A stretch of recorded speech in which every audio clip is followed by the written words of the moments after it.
The final box slid into the back of my truck with a satisfying, muffled thud.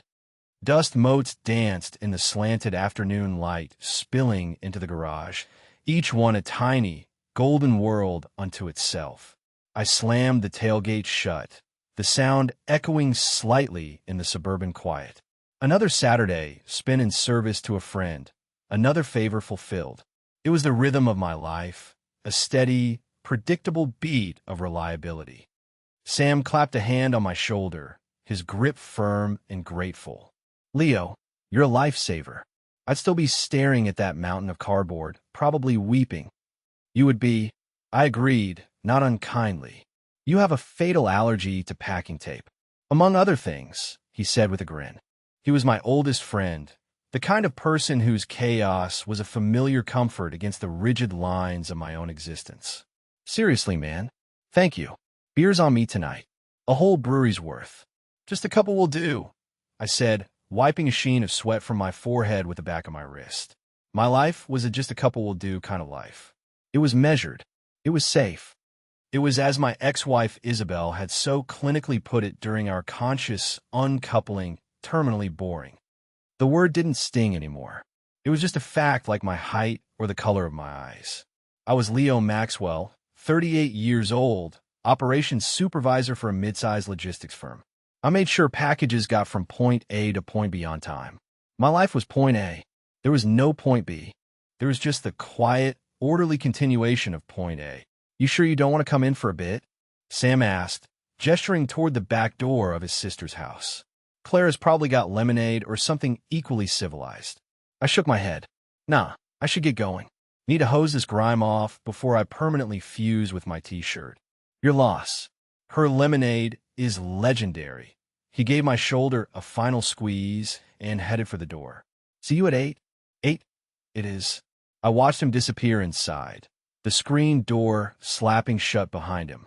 For a moment, I just stood there in the driveway, listening to the distant hum of a lawnmower and the chirping of unseen birds. It was peaceful. It was the soundtrack to my carefully curated solitude. I climbed into the cab of my truck, the vinyl seat hot against my back. The engine turned over with a familiar rumble. I did a three-point turn, my hands moving with practiced efficiency, and pulled away from the curb. I made about 4 blocks. My hand went to my back pocket, a reflexive pat for the familiar rectangular bulk of my wallet. Nothing. Just the worn denim of my jeans. A quiet curse slipped out. I pictured it perfectly, sitting on the edge of the truck's tailgate where I'd taken a brief break. It must have slid out. With a sigh that felt like it came from the very center of my soul, I signaled, pulled a U-turn where the street widened, and headed back. It was a minor inconvenience, a tiny disruption in the day's otherwise smooth logistics. Annoying but manageable. As I rounded the corner back onto Sam's sister street, I slowed down. I could see my wallet, a dark leather square, sitting innocently on the asphalt by the curb, right where the truck had been parked. Relief washed over me. But then I saw her. Clara. She was standing on the porch, partially obscured by one of the white columns that held up the overhang. She wasn't doing anything. Not looking at her phone, not sipping the legendary lemonade. She was just standing there, her arms crossed loosely over her chest, watching the empty space down the road where my truck had disappeared. There was a stillness about her that was captivating, a quiet intensity. She hadn't seen me yet. I was just an approaching vehicle, another piece of suburban traffic. This was the moment, the inciting incident, though I wouldn't have the language for it until much later. In that brief, stolen snapshot, she wasn't Sam's sister, a person I'd exchanged pleasantries with at a handful of holiday gatherings over the years.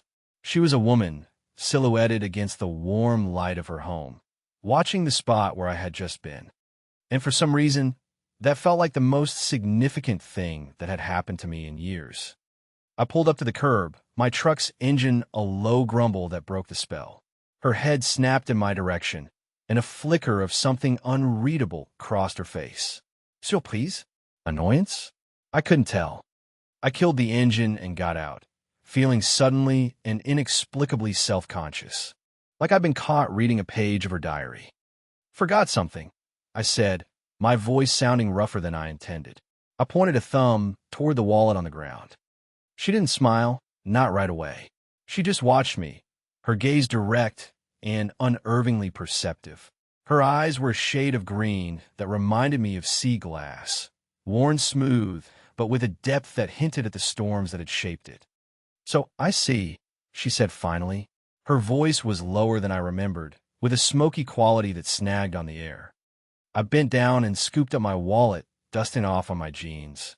When I straightened up, she was still watching me with that same unnerving focus. I had the distinct feeling that she wasn't just looking at me. She was analyzing me, processing data, drawing conclusions. It was the opposite of the casual, incurious glances I was used to. "Well," I said, holding up the wallet as if for inspection. "Crisis averted. No need to cancel all my credit cards and live off the grid." A small smile finally touched her lips. It transformed her face, softening the intensity into something warm and wry. "The world isn't ready for an off-the-grid Leo Maxwell. The entire global shipping industry would collapse." I blinked. It was a joke, but it was a joke that required a baseline of knowledge about me. She knew what I did for a living. She'd been listening at some point during some family dinner or backyard barbecue. She had filed that information away. Isabel had once introduced me at a party as working in boxes. "Well, not quite that important," I demurred, shoving the wallet securely into my back pocket. "But a few thousand packages of artisanal dog sweaters might be delayed. And that's a tragedy I'm not prepared to have on my conscience." Her smile widened. "A man of principle. I respect that." An awkward silence fell between us. The lawnmower in the distance had stopped. All I could hear was the rustle of leaves in the oak tree overhead and the frantic thumping of my own heart, which seemed to have forgotten its usual, steady rhythm. I should just get in the truck and go. Say, "See you later," and drive away. That was the logical next step, the safe next step. But I was rooted to the spot by her gaze. She had a way of looking at you that made you feel visible. It wasn't entirely comfortable. I'd spent the last 5 years since my divorce cultivating a kind of benign invisibility. I was the reliable friend, the quiet guy in the corner, the one you could count on to help you move. I was background scenery. Clara looked at me like I was the main subject. I cleared my throat. "Sam said you were moving." "He's moving," she corrected gently, "into a new apartment downtown. I'm the foreman, or forewoman, the person with the clipboard and the critical eye. The most important job. Someone has to make sure the couch doesn't end up in the kitchen," she said. Left to his own devices, Sam would try to use the dishwasher as a bookshelf. I let out a short laugh. It was true. He once tried to fix a running toilet with duct tape and a bottle of superglue. "And did it work?" she asked, a genuine curiosity in her tone. "For about 3 minutes. Then the entire tank cracked." She laughed thin, a full, throaty sound that was nothing like her smile. It was unguarded and musical. I felt it in my chest, a pleasant vibration. "That sounds about right," she said, shaking her head. "Which is why I'm conscripting help. Competent help." Her eyes met mine, and the implication hung in the air between us. This was it. A crossroads. I could make an excuse. I had plans. I had to. Wash my truck. Alphabetize my spice rack. The usual lies I told myself to avoid anything that deviated from the schedule. Or I could step into the frame. "When?" I asked, and the word felt foreign on my tongue. "Next Saturday," she said, without missing a beat. "Starts at 9. Ends when the last piece of incomprehensible Swedish furniture is assembled." "I'm decent with an Allen key," I admitted. "That's what I hear," she said, and her tone suggested she'd heard more than just that. "Sam speaks very highly of your engineering prowess." "He's easily impressed," I said, feeling a flush creep up my neck. "But yeah, I can be there." "Good," she said simply. It didn't feel like she was just happy to have another pair of hands. It felt like a small victory had been won. Another car drove past, its radio playing a pop song I didn't recognize. The spell was broken again. I had lingered too long. "Okay," I said, taking a half step back toward my truck. "I should. For real this time." "Drive safe, Leo," she said. I nodded, gave a clumsy little wave, and got back into the truck. As I pulled away from the curve for the second time, I glanced in my rearview mirror. She was still on the porch, watching me go. But this time, I knew she was watching me. And this time, I was pretty sure she was smiling. The entire drive home, I couldn't shake the image of her standing on that porch. It replayed in my mind, a short, silent film loop. The way she stood, the way the light caught the strands of her dark hair, the unnerving, exhilarating feeling of being seen. I had spent years building walls not of brick and mortar, but of quiet agreeableness and predictable routines. I was the safe harbor, the guy who would never rock the boat because he barely got in the water. Isabel hadn't been wrong about me. She'd just been cruel in her assessment. My predictability wasn't a flaw, I told myself. It was a feature. It was stability. But as I drove, the foundations of that stability felt shaky. For the first time in a very long time, I wasn't thinking about logistics or schedules or the quiet order of my empty house. I was thinking about sea glass green eyes and a voice that snagged on the air. And I was thinking about next Saturday. The following Saturday arrived with the kind of oppressive, humid heat that made the air feel like a wet blanket. By the time I pulled up to Sam's new apartment building, a renovated brick warehouse downtown, my t-shirt was already sticking to my back. I found him on the third floor. The door to 3B was propped open, and the sounds of grunting, scraping, and a cheerfully awful 80s pop playlist spilled out into the hallway. The scene inside was one of organized chaos. Boxes were stacked in precarious towers. Furniture, shrouded in plastic, hugged the walls like nervous party guests.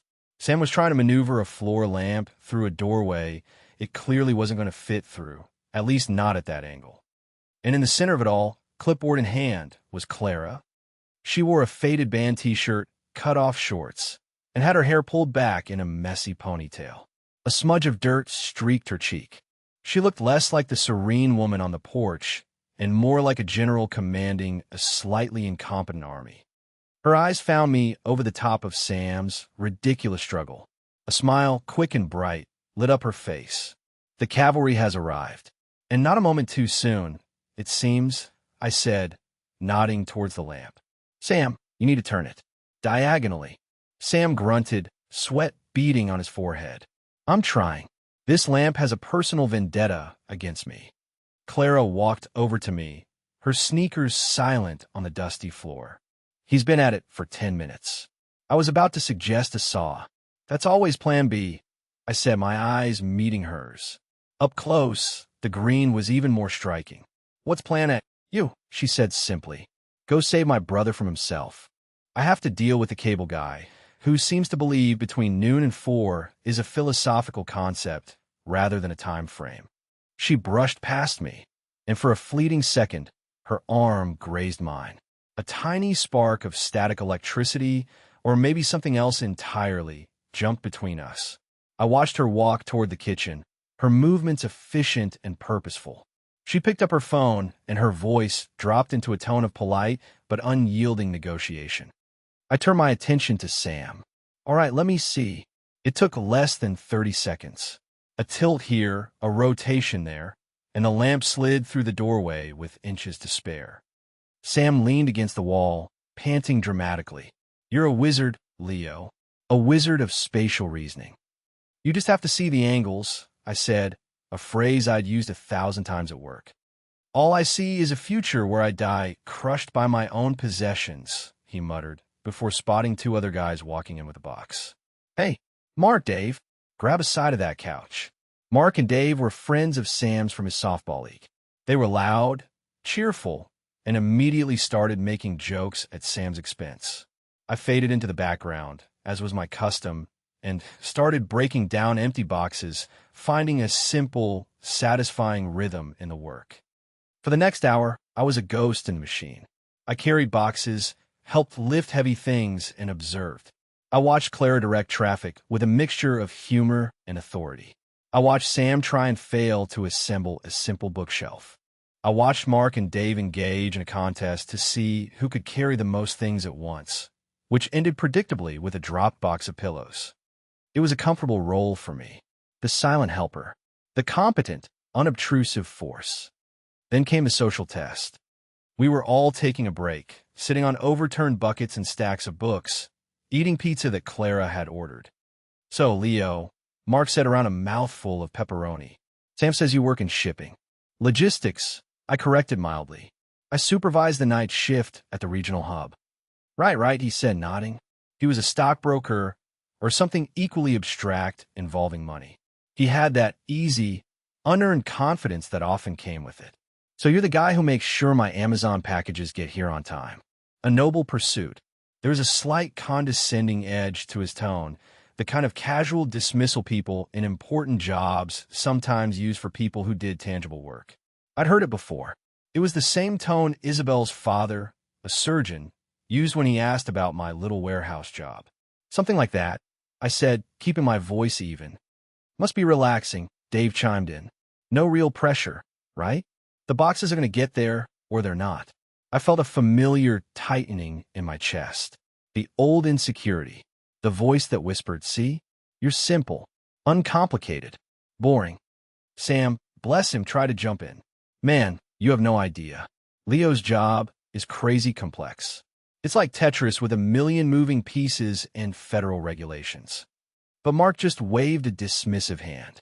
"Yeah, but at the end of the day, it's just boxes, right? Not like, managing a multi-million-dollar portfolio. That's stress." He looked over at Clara, clearly trying to impress her. "Clara gets it. Her designs have to be perfect. One wrong pixel, and the whole campaign is shot." Clara was holding a bottle of water, her expression unreadable. She didn't look at Mark. She looked at me. I took a slow sip of my own water, letting the silence stretch for a beat. I could let it go. It was easier. Just nod, give a non-committal shrug, and let the conversation move on. That was the Leo Maxwell playbook. Avoid confrontation. Be agreeable. Fade out. But I was tired of that play. And Clara was watching me. I set my bottle down and looked directly at Mark. "You're right," I said, my voice quiet but clear. "It is just boxes." He preened, a self-satisfied smirk on his face. "See, but inside one of those boxes," I continued, "is an engagement ring a guy spent 3 months saving for. In another is a birthday present for a kid whose dad is deployed overseas. In another are the legal documents someone needs to sign to keep from losing their house. And in another one, there's a replacement part for a machine that keeps a hospital's backup generator running." The smirk on Mark's face faltered. Dave stopped chewing his pizza. "My job isn't to move boxes," I said, my voice gaining a quiet intensity one rarely let anyone hear. "It's to make sure that ring gets on a finger, that kid gets his birthday, that family keeps their home, and that the lights stay on in the ICU if the power goes out. The stress isn't about the box. It's about the promise inside it. It's about getting it from point A to point B, because for someone, point B is everything." I paused, letting the words settle in the suddenly silent room. "So yeah," I finished, picking up my water bottle again. A noble pursuit. The silence was absolute. Mark's face was a delightful shade of blotchy red. He opened his mouth, then closed it again, looking like a fish out of water. Dave was staring at his pizza crust as if it held the secrets of the universe. It was Sam who broke the tension, letting out a low whistle. "Damn, Leo. Remind me never to get on your bad side about a delayed package." And then I heard it. A soft, low chuckle. It was Clara. She was looking at me, and her eyes were shining with something I could only describe as delighted approval. She raised her water bottle in a small, subtle toast. The moment passed. The conversation awkwardly lurched back to life, steered by Sam into the safe territory of baseball scores. But something had shifted.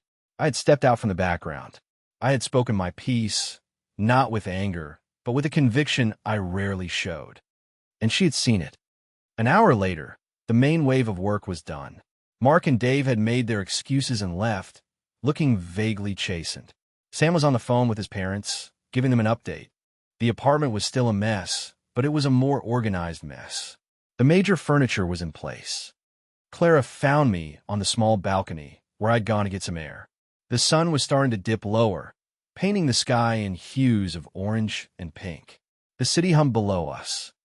"Hiding from the IKEA instruction manuals?" she asked, leaning on the railing beside me. "Strategic retreat," I said. I need to gather my strength before I face the Calax. She was quiet for a moment, just watching the traffic flow on the street below. The smudge of dirt was still on her cheek. I had a ridiculous urge to reach out and wipe it away. I shoved my hands in my pockets instead. "That was something," she said softly, not looking at me. I knew what she meant. He was being a jerk. She agreed. "But that's not what I meant. The way you handled it. You didn't get loud. You didn't get angry. You just dismantled him. With logic. It's what I do," I said with a shrug. "Take things apart, see how they work, put them back together the right way." She finally turned to look at me. The setting sun lit one side of her face, making her sea glass eyes seem to glow from within. Her expression was serious, thoughtful. "You know," she began, her voice low, "my brother has told me for years that you're the quiet one. Here it comes, I thought. The other shoe. The polite version of boring." "He's not wrong," I said, my voice flatter than I wanted. "No, he's not," she said. "But everyone's always treated it like a deficit. Like you're a book with missing pages." She took a small step closer, and the space between us suddenly felt charged, electric. "But that's not at all, is it?" she continued, her gaze unwavering. "You're not quiet because you have nothing to say. You're quiet because you're listening. You're watching everything.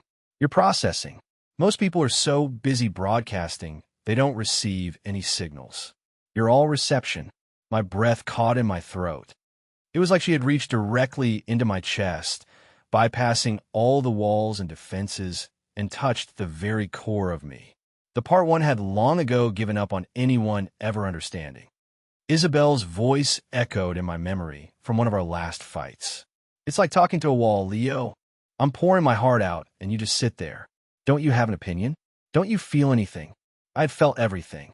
I had just been trying to understand it all before I spoke. I was trying to see the angles. And Clara, in a few simple sentences, understood.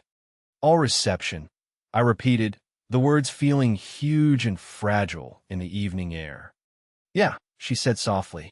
"And when you do decide to transmit, like you did with Mark, it's a hell of a signal." I couldn't think of a single thing to say. My entire vocabulary, my command of logic and reason, had evaporated. I could only look at her, my heart doing a frantic, stumbling rhythm against my ribs. This was the moment of being seen. It was terrifying. It was exhilarating. It was the most profound connection I had felt with another human being in almost a decade. She held my gaze for a few more seconds, a small, knowing smile playing on her lips. And she looked back out at the city. "The thing is, Leo," she said, her voice dropping to an almost whisper, "I'm a listener too."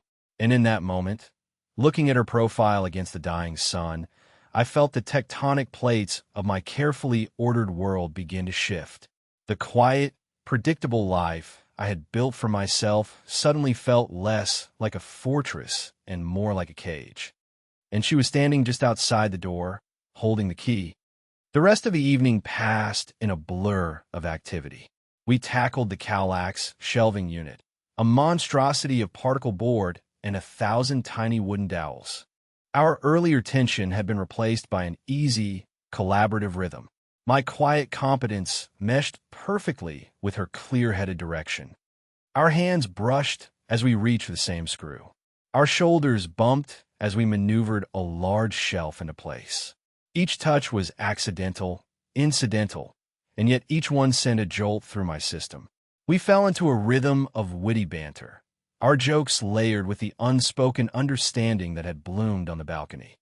The instructions show a smiling, gender-neutral stick figure, she mused, squinting at the paper. I feel like that's false advertising. No one has ever smiled while assembling one of these. It's a psychological trick, I said, tightening a cam lock with practiced ease. They want you to associate your suffering with a pleasant image.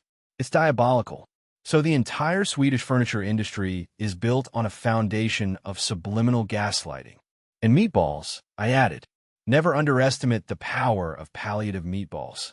She laughed, that wonderful, unguarded sound. You have a very dark view of interior design, Leo Maxwell. I have a realistic view of human frustration, I countered. There's a reason they give you exactly 0 extra screws. Sam, who had been attempting to organize his kitchen, poked his head into the living room. "You two are weirdly good at this. It's creeping me out. You should start a business." Couples therapy through flat pack assembly. Clara and I exchanged a look. The word couples hung in the air, potent and awkward. "We'd make a fortune," she said to me, her eyes twinkling with mischief, completely ignoring her brother. "We have to offer a discount for the inevitable divorces we'd cause," I shot back. Sam just shook his head and retreated to the safety of his mismatched mugs. By 10 o'clock, the apartment looked less like a disaster zone and more like a place someone could actually live. Sam declared victory, ordered another round of pizzas as thanks, and collapsed onto his newly assembled couch. I knew I should go. It was late. The job was done. My internal clock, the one that governed my rigid routines, was screaming at me that it was time for point A home. Solitude. But I couldn't bring myself to leave. I wanted to stay in this bubble of easy laughter and shared glances.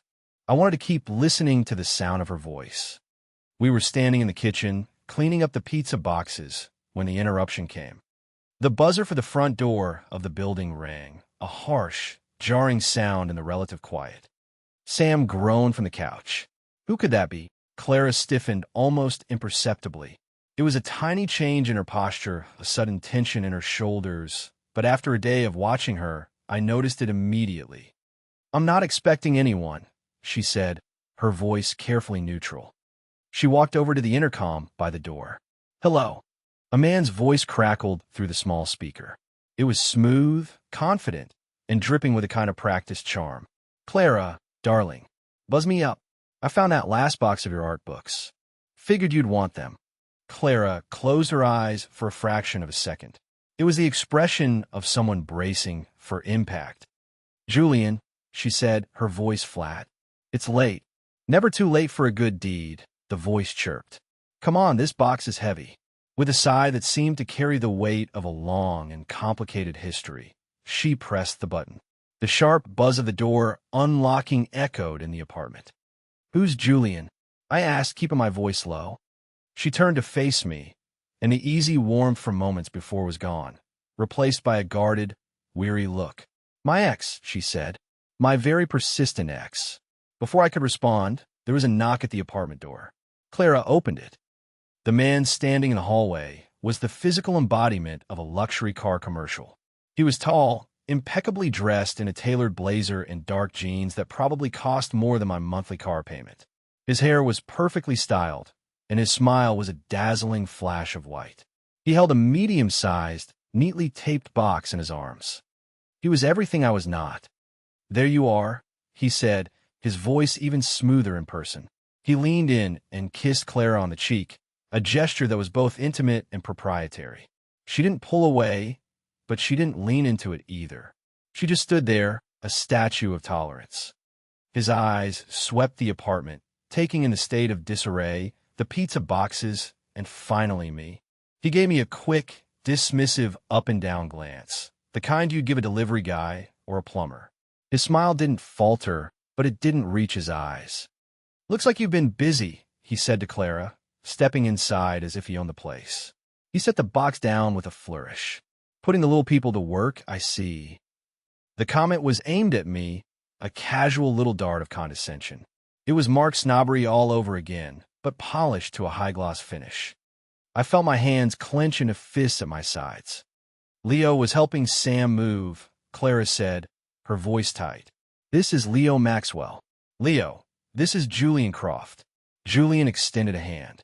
His grip was firm, his palms smooth. He was a man who didn't work with his hands. "A pleasure," he said, the words utterly meaningless. He was already turning his attention back to Clara. "So this is the new place," he said, gesturing around. "A bit rustic, but I'm sure you'll make it charming." "You always do." He ran a hand along the back of the new couch. "Bold choice. Very functional." Every word was a carefully crafted insult wrapped in the guise of a compliment.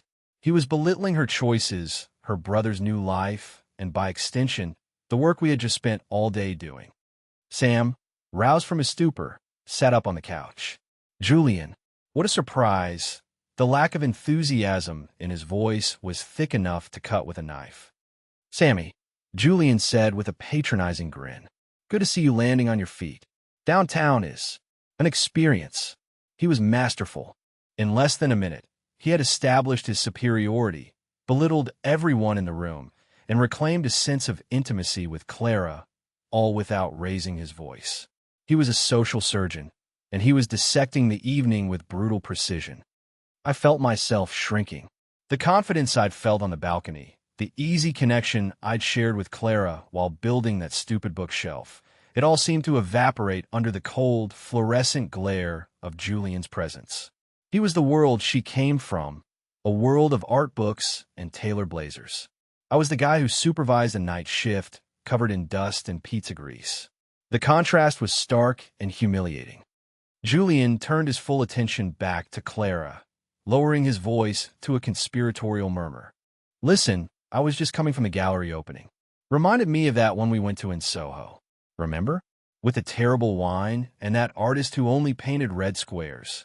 He was drawing a circle around the two of them, pulling her back into a shared history I had no part in.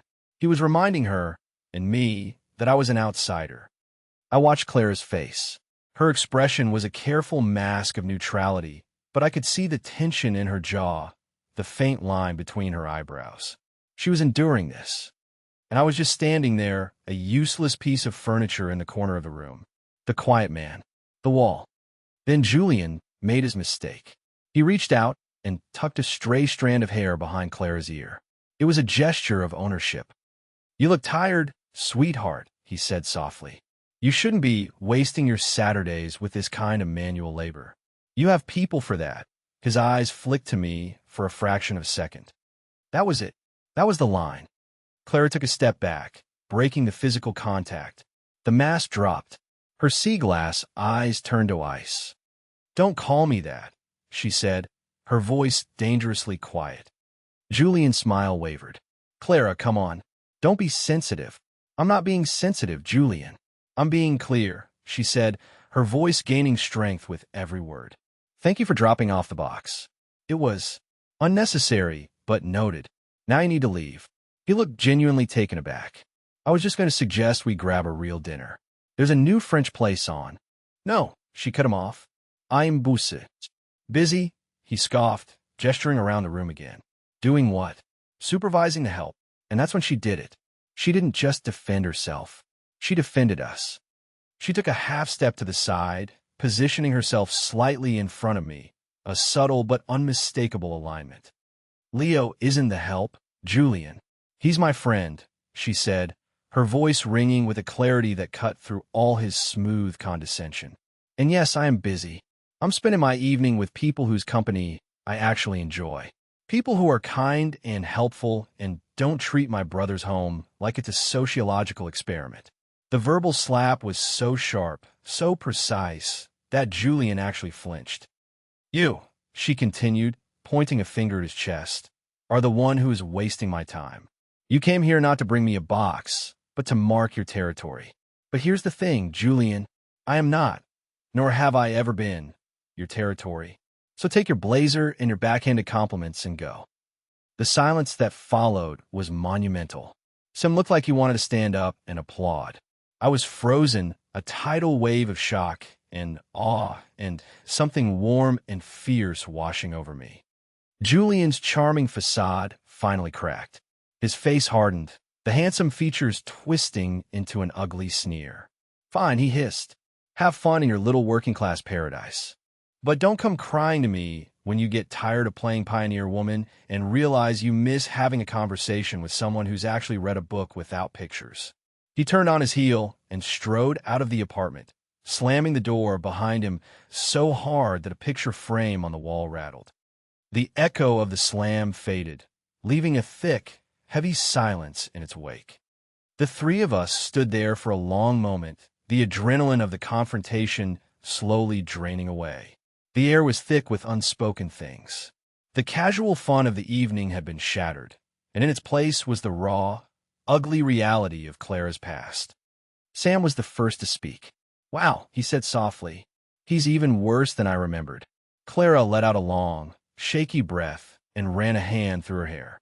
She looked exhausted. Yeah, she whispered. He is. She wouldn't look at me.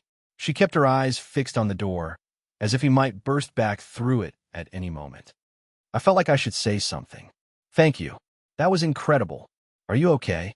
But all my words were gone again, lost in the storm of what had just happened. She had stood up for me, not just for her own dignity, but for mine.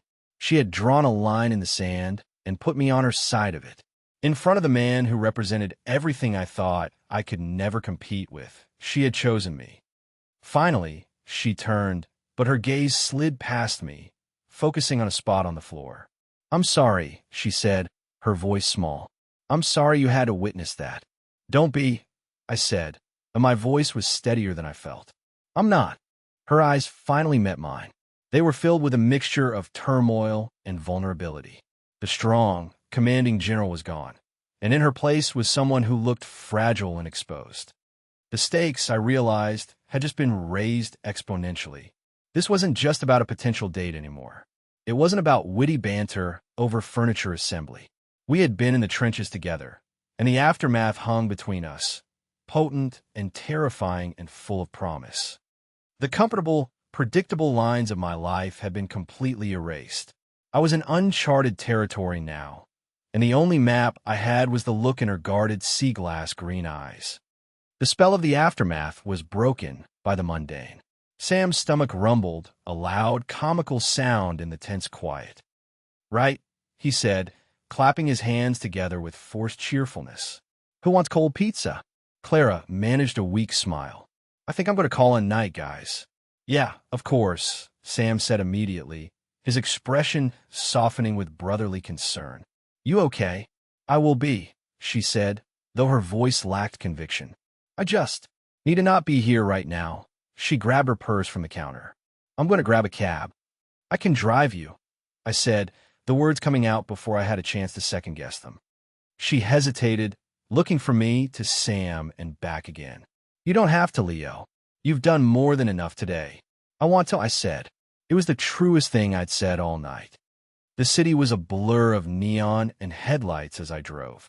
Clara sat in the passenger seat, staring out the window, a silent statue carved from tension.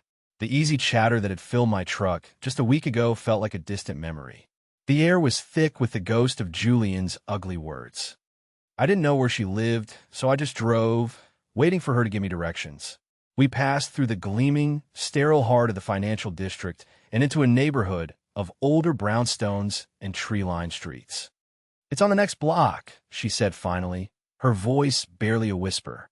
The one with the blue door. I pulled up in front of a handsome, well-maintained building.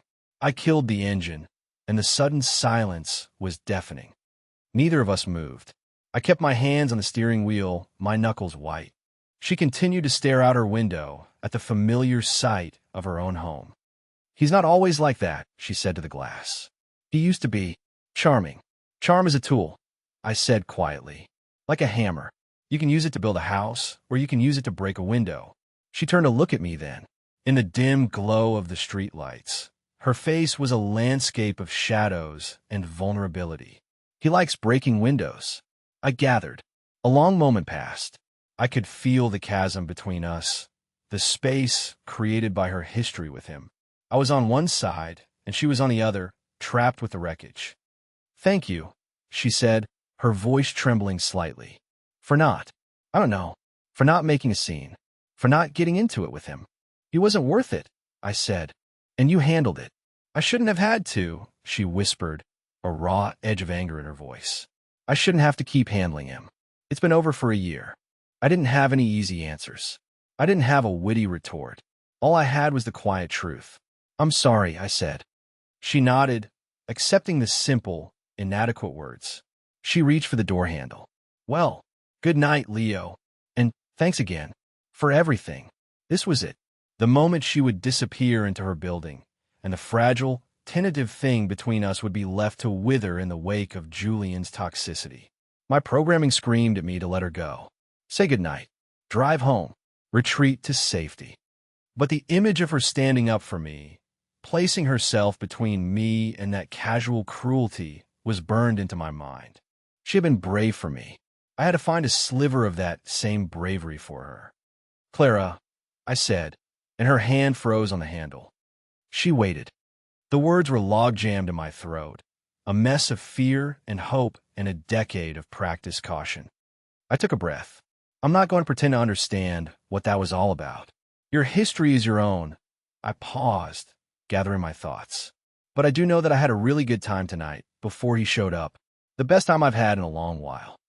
I looked at her, willing her to see the sincerity in my eyes. "And I would really like to see you again. In a place with no boxes, no brothers, and definitely no Julians." It was clumsy. It was blunt. It was the opposite of the smooth lines Julian would have used. But it was honest.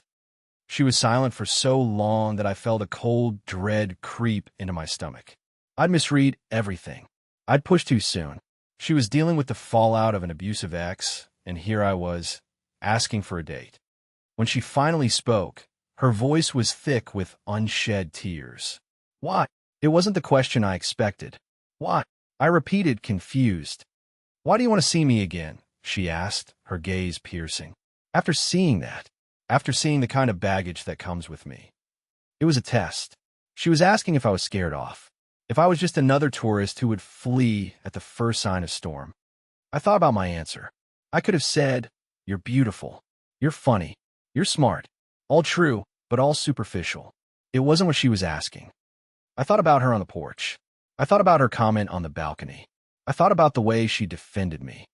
"Because," I began, my voice low and certain, "when you look at me, I feel like you're not just looking at a quiet guy who's good at packing a truck. I feel like you see the whole equation. And honestly, I think you might be the first person who ever has." I let the vulnerable truth of that hang in the air between us. And I added, a small, hesitant smile on my face, "I like a chance to see your whole equation, too. Baggage included." A single tear escaped and traced a glistening path down her cheek. She didn't wipe it away. She just looked at me, her expression a mixture of disbelief and dawning hope. "No one's ever said that before," she whispered. "Everyone always wanted the curated version of me, the one without the messy parts." "I'm a logistics guy," I said softly. "I like the messy parts. It's where the most interesting problems are." A real smile, watery but genuine, finally broke through her sadness. She sniffled and wiped at her eye with the back of her hand. "Okay, Leo Maxwell," she said, her voice gaining a bit of its strength back. "No boxes, no brothers, no Julians. Just you and me," I confirmed, my heart soaring. "When?" she asked. "How about Wednesday?" I suggested, emboldened. "There's a little Italian place I know. It's quiet. The owner yells at the cooks in Italian. It's very authentic." She laughed, a real, musical laugh that chased the last of the shadows from her eyes. "Okay, Wednesday." She leaned across the console then. For a heart-stopping second, I thought she was going to kiss me. But she stopped, her face just inches from mine. I could smell the faint scent of her perfume, something clean and green, like rain on leaves. She just looked at me, her eyes searching my face. Then she gently placed her hand on my arm, her fingers warm against my skin. "Thank you," she said again, but this time it meant something entirely different. It meant thank you for seeing me. Thank you for not running. Then she leaned back, opened the door, and got out of the truck. I watched her walk up the short path to the blue door, unlock it, and disappear inside. I sat there for a long time, the engine off, the street quiet. The warmth of her hand lingered on my arm. The chaos of the evening, the humiliation of Julian's arrival, the fear, the hope, it all swirled inside me. I had spent years living my life according to a strict set of rules, all designed to minimize risk and avoid emotional disruption.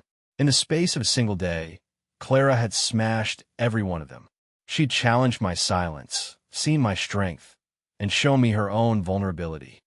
Driving home, the city lights seemed brighter, the night air crisper. I wasn't just driving back to point A anymore. For the first time in a very long time, I felt like I was driving toward a point B, and I couldn't wait to get there. The next few days were a strange mixture of nervous anticipation and a profound, unsettling sense of change. My apartment, usually a sanctuary of quiet order, felt different. It felt empty. The silence that had once been a comfort now seemed to echo with the absence of her laughter. I found myself replaying our conversations, dissecting every word, every glance. Her comment on the balcony, "You're not quiet because you have nothing to say. You're quiet because you're listening," had taken up permanent residence in my head. It was a revelation. It reframed a part of my identity that I had long considered a liability, a flaw that had contributed to the quiet implosion of my marriage. Isabel had wanted a broadcaster, a man who filled the air with his thoughts and feelings. I was a receiver, and she had only ever heard it as static. Clara had heard the signal. On Wednesday, I left work early, a move so out of character that my shift manager asked if I was feeling okay. I went home and stood in front of my closet for a full 20 minutes, a victim of a wardrobe-induced paralysis I hadn't experienced since high school.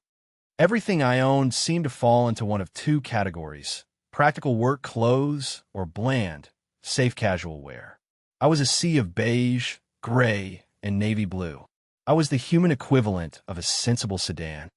I finally settled on a dark green button-down shirt, a color I'd bought on a whim and rarely wore, and a pair of dark jeans that weren't stained with grease or dirt. It felt like putting on a costume. The costume of a man who goes on dates. A man who has a point B.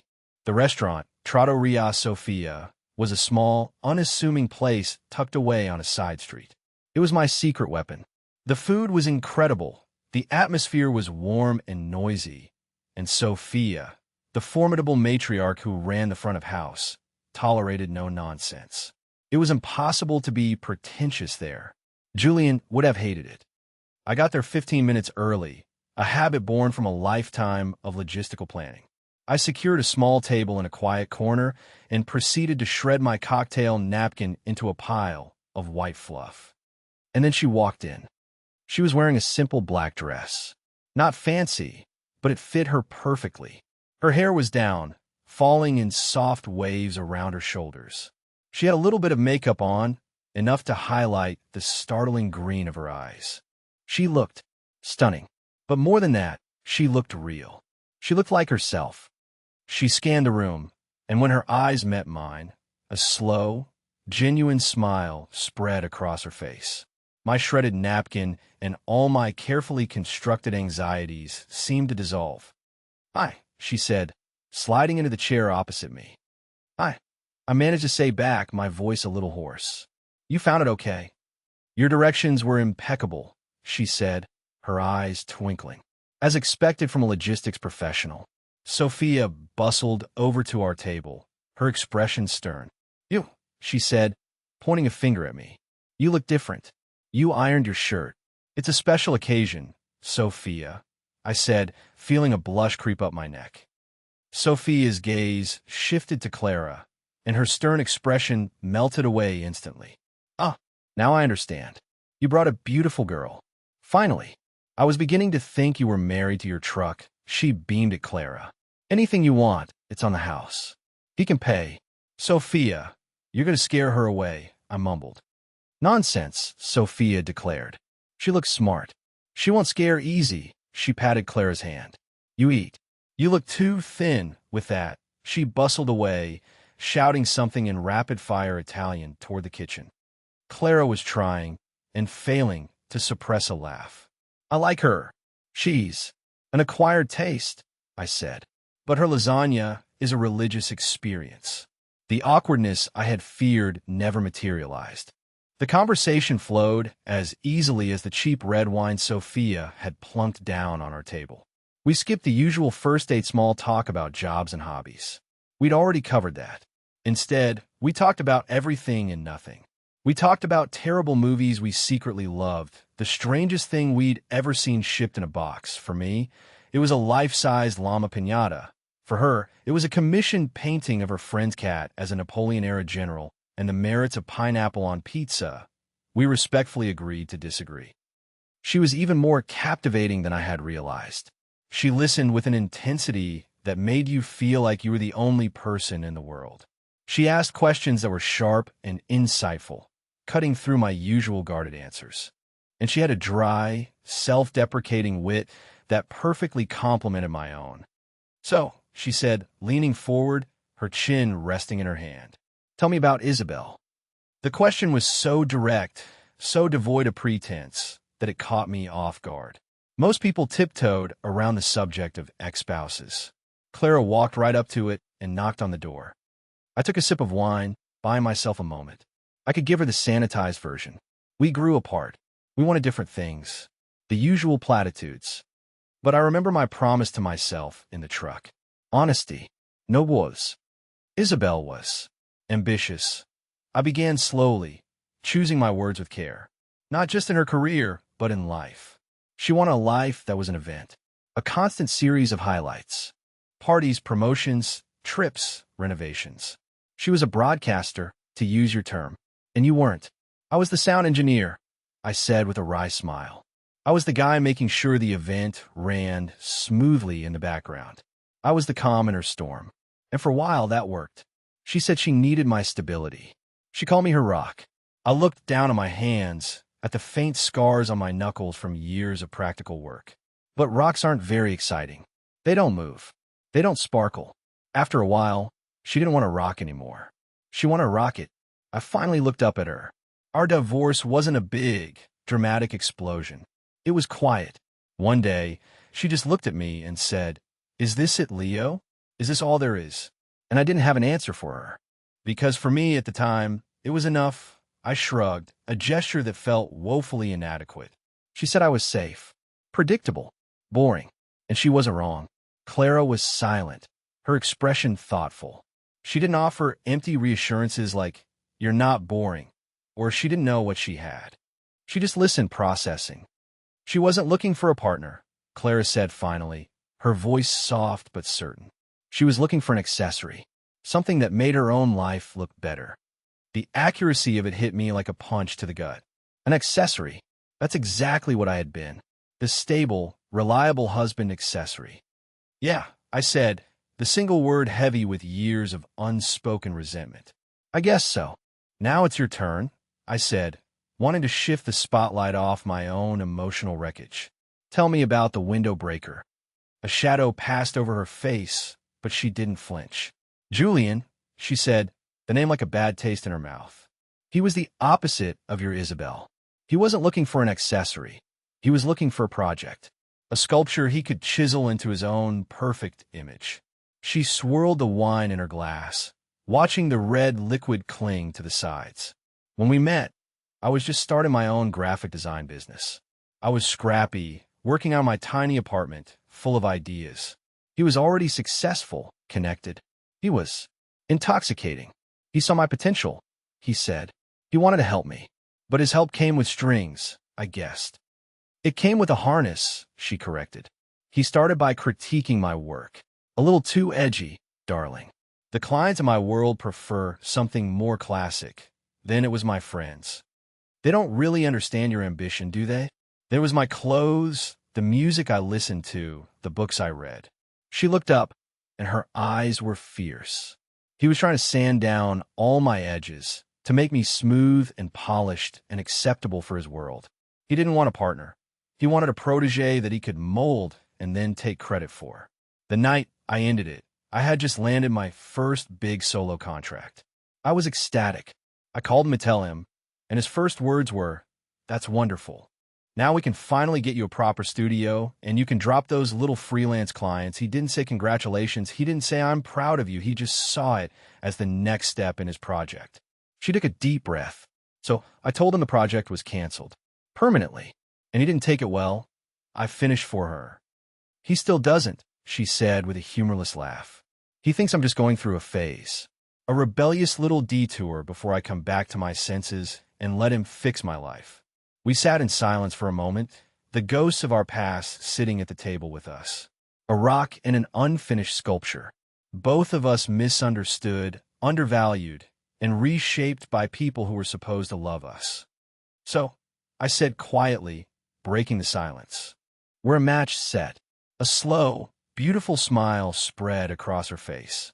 "A couple of misfits who just happen to be weirdly good at assembling Swedish furniture." I added. She laughed, a real, genuine laugh that made Sophia look over and beam at us from across the room. The rest of the dinner was light. We had talked through the storm and come out the other side, into the calm. The shared vulnerability had forged a bond between us that was stronger than any amount of witty banter could have. We weren't just two people on a date anymore. We were two survivors comparing notes. When I walked her back to her truck, she'd insisted on driving herself, a flash of independence I found deeply attractive. The air was cool and crisp. We stopped on the sidewalk under a halo of orange light from a street lamp.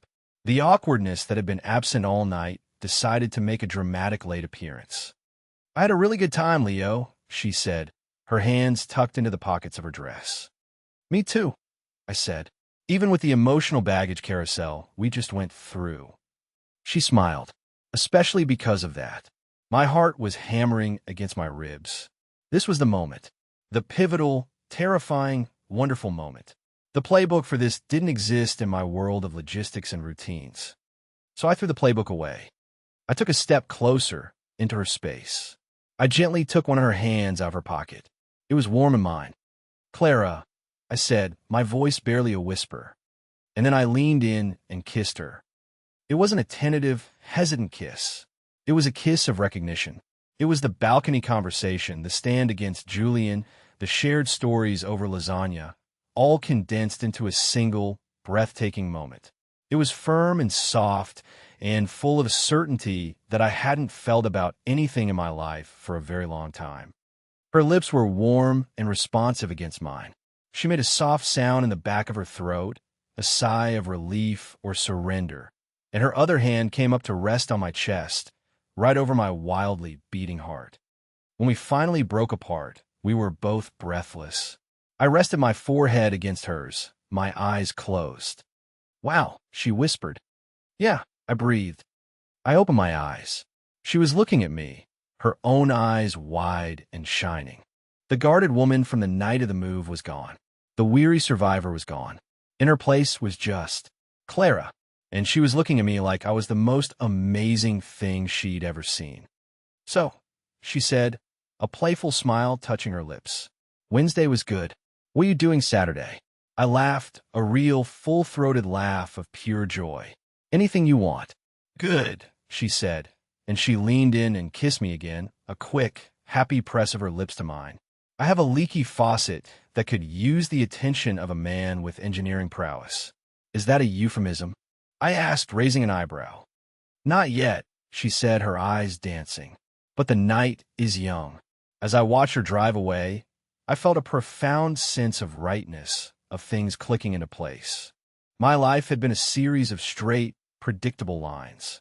Clara was a beautiful, chaotic, wonderful curve, and she was intersecting my path in a way that changed the entire geometry of my world. I wasn't just moving from point A to point A anymore. I had destination, and for the first time, I was excited about the journey. The weeks that followed were a revelation.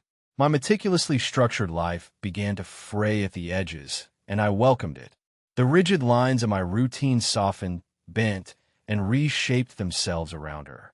A quiet Tuesday night, usually reserved for laundry and paying bills, became an impromptu trip to a late-night diner for milkshakes because she'd had a sudden craving. My Saturdays, once dedicated to errands and house projects, were now spent exploring dusty antique shops with her. Her fingers laced through mine as we debated the merits of a ridiculously ornate, slightly creepy taxidermy owl. Her life began to bleed into mine in small, significant ways. A coffee mug she'd used, a bright floral pattern completely at odds with my collection of plain white ceramic, stayed on my counter. I didn't put it away. It felt like a small, cheerful flag planted in the territory of my solitude. A book she'd finished, a dog-eared paperback with her notes scribbled in the margins, found a home on my nightstand. And I began to exist in her space. The leaky faucet under her kitchen sink became my first project. I spent a Saturday afternoon on my back, surrounded by pipes and the smell of damp wood, while she sat on the floor nearby, reading aloud to me from a terrible gossip magazine and passing me wrenches. "According to this," she said, her voice serious, "if your zodiac signs are compatible, Your relationship has a 90% chance of success. What are we? I asked, my voice muffled from under the sink. You're a Virgo, she said. Organized, practical, a perfectionist. Sometimes overly critical. Sound about right, I grunted, giving a final, firm twist to pipe fitting. And I'm a Gemini, she continued. Witty, curious, adaptable, and prone to inconsistency and indecisiveness. So a logistical nightmare, I said, sliding out from under the sink, victorious and slightly grimy. I turned the handle. No drips. So what's the verdict? Are we cosmically doomed? She tossed the magazine aside. It says we're a challenging but potentially rewarding pairing. I can live with that, I said, wiping my hands on a rag. She looked at me, a slow smile spreading across her face. Me too. She stood up and walked over to me, closing the small distance between us. She ran a finger along my jaw, her touch gentle. You have a little bit of gunk. Right here. Is it the technical term? It is in my professional, non-plumber opinion, she whispered, and then she kissed me, a slow, lazy kiss that tasted faintly of the iced tea she'd been drinking. These were the moments that were rebuilding me. Small acts of domesticity, of shared, unglamorous life. It wasn't the grand, event-based romance Isabel had craved. It was quiet. It was real. It was helping her hang a picture frame and arguing about whether it was level. It was me cooking my one signature dish, a surprisingly complex chili, while she chopped onions, her eyes watering dramatically. It was in these quiet moments that we continued to excavate our pasts. She told me more about Julian, about the subtle ways he'd undermined her confidence, framing his control as concern.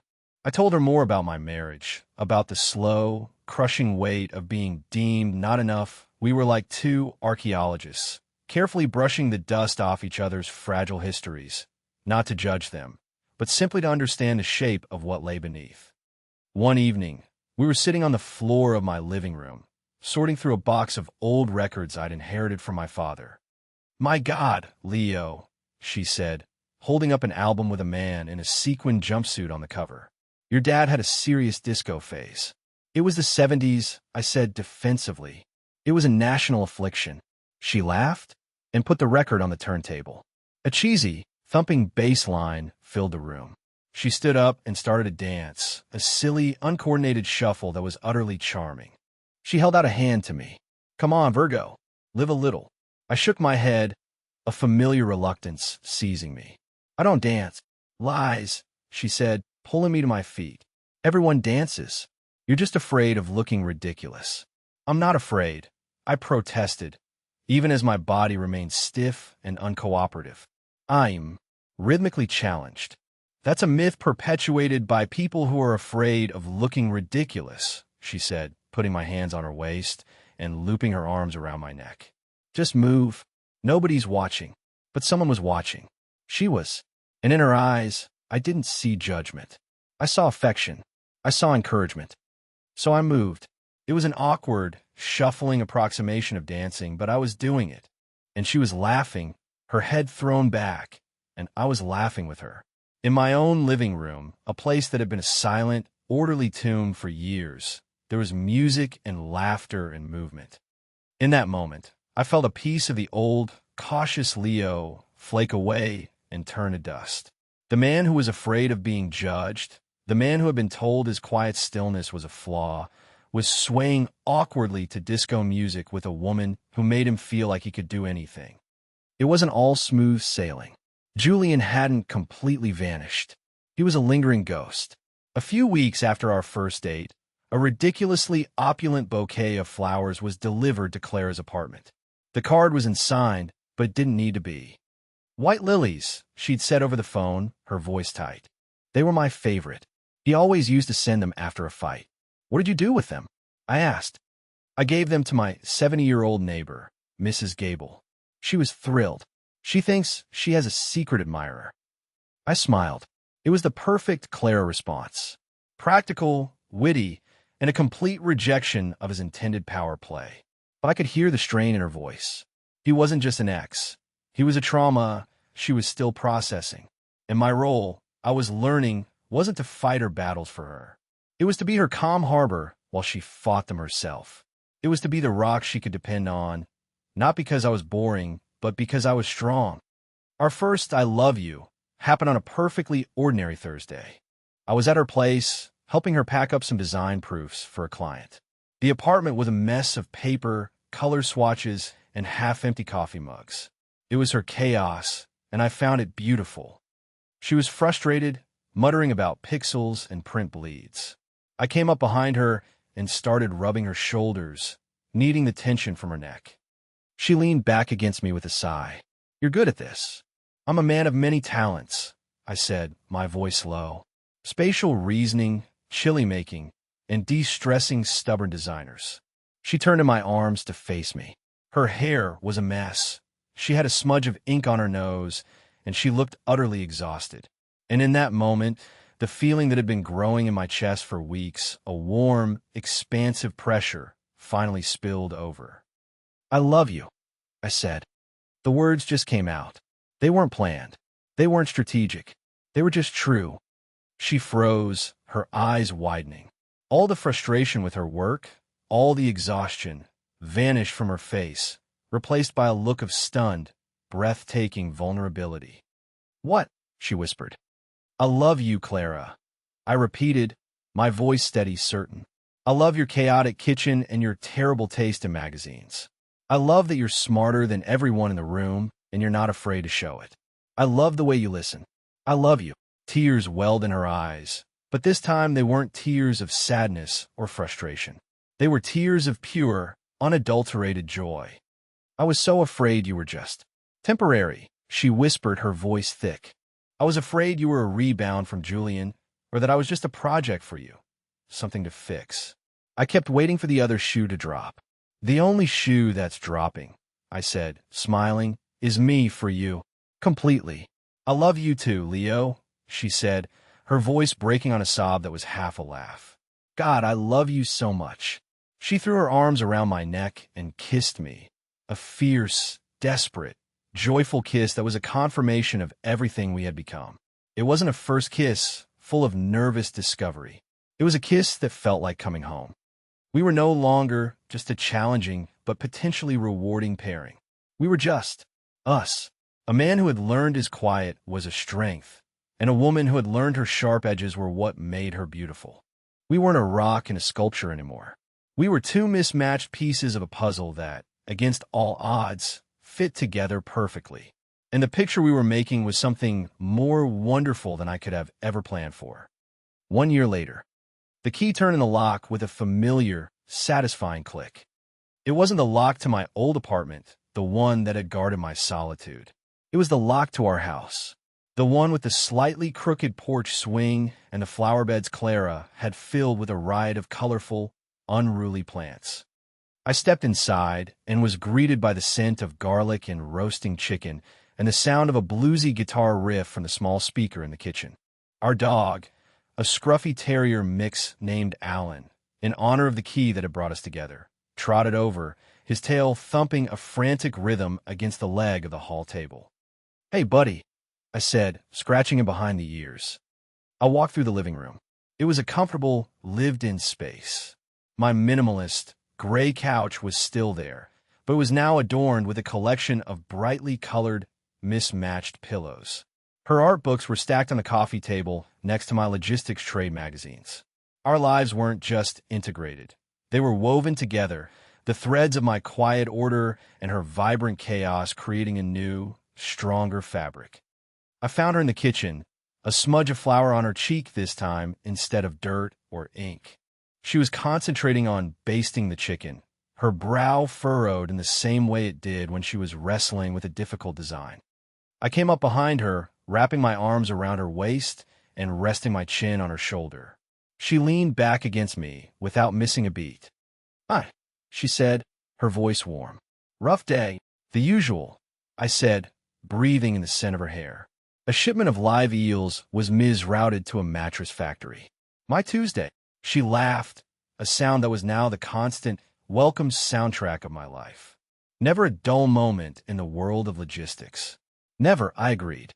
We stood there for a moment in comfortable silence, watching the chicken sizzle. It was a scene of such simple, profound domesticity that it almost made my heart ache. This was the Isabel had questioned. This was the all there is, and it was everything. It was more than enough. My job hadn't changed. I was still Leo Maxwell, operations supervisor. I still made sure packages got from point A to point B. But my own life was no longer a static point. It was a journey, and Clara was my partner on it. She hadn't changed me, not fundamentally. She had simply revealed me to myself. She'd shown me that my quiet nature wasn't a lack of passion, but a different kind of depth. My predictability wasn't boring. It was dependability. My cautiousness wasn't fear. It was thoughtfulness. She saw the man I'd always been, and she loved him, not in spite of his quiet nature, but because of it. Later that evening, after dinner, we sat on the porch swing, a glass of wine in my hand, a mug of tea in hers.